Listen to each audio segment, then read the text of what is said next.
Gangster से नेता बने मुख्तार अंसारी की 28 मार्च को उत्तर प्रदेश के बांदा के एक अस्पताल में कार्डियक अरेस्ट से मौत हो गई है। मौत की खबर मिलते ही मुख्तार के परिवार से बेटे और भाई की प्रतिक्रिया सामने आई है, लेकिन लंबे समय से फरार उनकी बीवी अफशा की तरफ से अभी तक कोई प्रतिक्रिया नहीं आई है। अब सवाल ये है कि उनकी पत्नी अफशा सामने आएंगी या नहीं। आपकी जानकारी के लिए बता दें कि मुख्तार की पत्नी अफशा अंसारी पर 50,000 रुपए का इनाम भी रखा गया है। अब तक अफशा अंसारी की गिरफ्तारी पुलिस के लिए चुनौती बनी हुई है। मुख्तार की पत्नी अफशा पर 9 केस दर्ज है। मुख्तार की पत्नी के बारे में बात करें तो अफशा अंसारी यूसुफपुर मोहम्मदाबाद के दर्जी मोहल्ला की रहने वाली है। मामला ये है कि मऊ के दक्षिण टोला में रैनी गांव के पास विकास कंस्ट्रक्शन नाम की कंपनी बनाकर एक जमीन खरीदी गई, जिस पर निर्माण करवाया गया।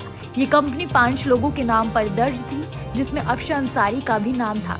जांच में पता चला कि ये जमीन पट्टे में अनुसूचित जाति के लोगों को दी गई थी, जिसकी जबरन रजिस्ट्री करवा ली गई है। इस मामले में अफशा कोर्ट में भी नहीं पेश होती थी। इसके बाद उनके खिलाफ लुकआउट नोटिस जारी किया गया। इसी मुकदमे को आधार बनाते हुए 2022 में अफशा के खिलाफ गैंगस्टर एक्ट लगा दिया गया। पुलिस अक्सर उनके ठिकानों पर छापेमारी करती है, लेकिन खाली हाथ लौट आती है। मुख्तार की पत्नी पर कोर्ट में ना पेश होने और जमानत ना कराए जाने के बाद 25,000 का अतिरिक्त इनाम घोषित किया गया। मुख्तार के परिवार की बात करें तो मुख्तार खुद 5 बार विधायक रहे और उन पर 60 मुकदमे दर्ज हैं। मुख्तार अंसारी के बड़े बेटे अब्बास अंसारी भी जेल में थे, उन पर 7 केस दर्ज हैं। मुख्तार के छोटे बेटे उमर अंसारी पर जालसाजी और अवैध कब्जे के आरोप हैं और वो भी फरार है।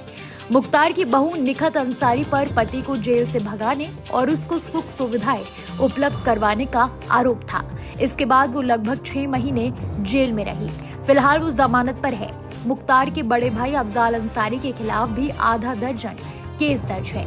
अब अगर मुख्तार अंसारी की बात करें तो एक मामले की सुनवाई के लिए मुख्तार अंसारी को यूपी की बांदा जेल से पंजाब की रोपड़ जेल में भेजा गया था। फिर यूपी में होती है बीजेपी की एंट्री। यूपी में बीजेपी की सरकार बनने के बाद मुख्तार वापस नहीं आना चाहता था। उसे यूपी में लाए जाने के लिए जबरदस्त खींचतान चली।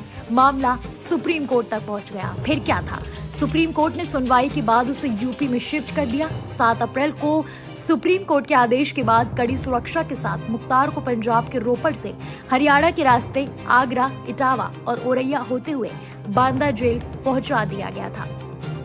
बांदा जेल से बाहर आना उसे नसीब ही नहीं हुआ, लेकिन मुख्तार का दबदबा इतना ज्यादा था कि वो जेल में रहकर भी चुनाव जीतता रहा। एक खास बात ये भी है कि मुख्तार जितना अमीरों से लूटता था, उतना ही गरीबों में बांटता भी था।